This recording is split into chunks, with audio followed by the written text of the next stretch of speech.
Hi friends! We're back for round 2. Last week, I painted this cauldron and this tea light holder. If you'd like to see how those turned out, make sure to click the link in the description and check that video out.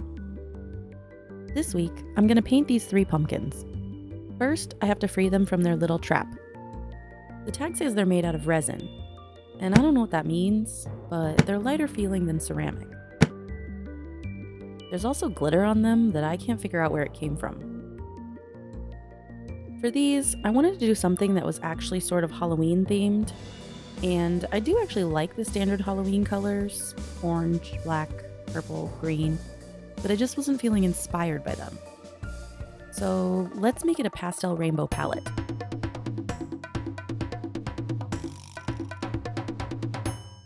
These are one of the few projects that I went into having no real idea what I wanted to do.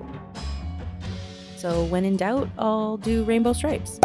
Unfortunately, these pumpkins have 7 little bump humps, so I had to add an extra color in there. I know indigo is the obvious answer, but I don't know how to make pastel indigo. So the strawberry color is what I went with. Here's me struggling to figure out how to hold a pumpkin and not get wet paint on my hands. Smooth move. There we go. Figured it out.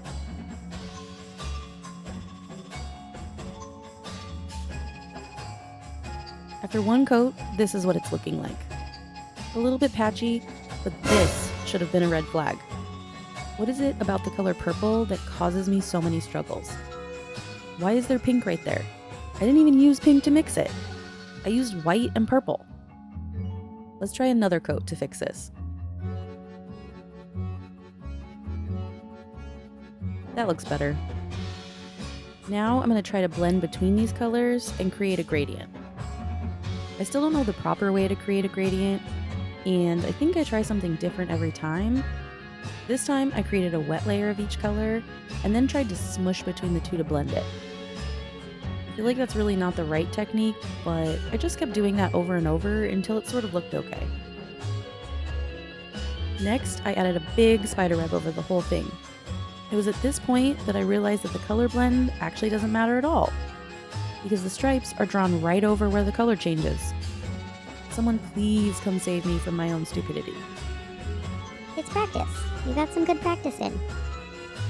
Right. I don't have anything else to say about this, but I just want to keep watching this spider web go around in circles.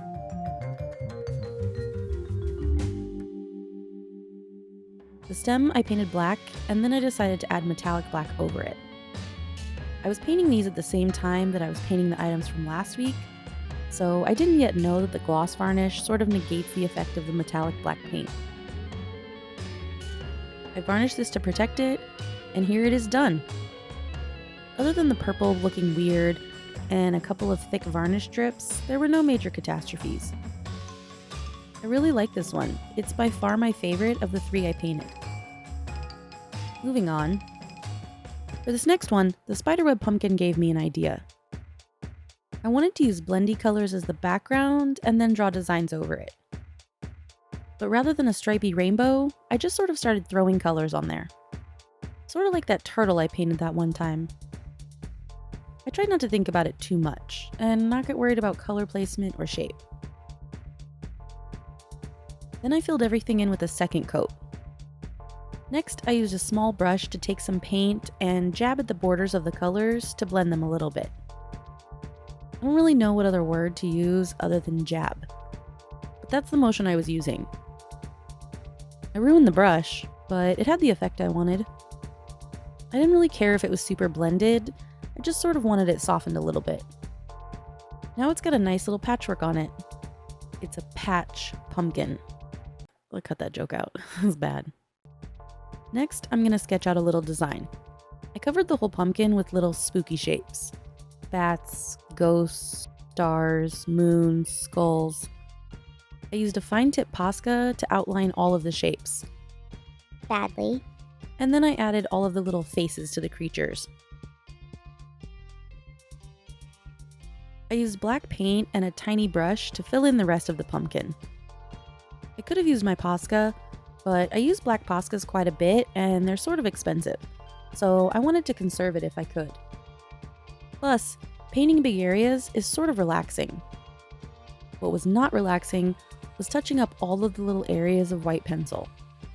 It wasn't that bad, just time consuming, but it was probably not even super necessary.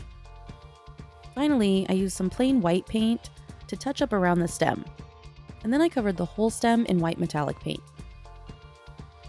After putting a protective coat of varnish on, here's what it looks like. I really like this pumpkin. The color patches look sort of like tie-dye, and it's so colorful and fun. I love him so much. Since the first pumpkin was a lot of color and a little bit of black, and the second pumpkin was sort of evenly balanced, I decided the last pumpkin was going to be a lot of black and a little bit of color. So I went with a base coat of black paint. Then I used a white Posca and terribly out of focus camera to sketch a bunch of different skulls around the pumpkin. About 2/3 of the way through this, I realized I wanted to make an even amount of skulls for a rainbow and had to sort of squash these last few in. That'll be the back of the pumpkin, I guess. I used pastel Poscas to color over the white sketches.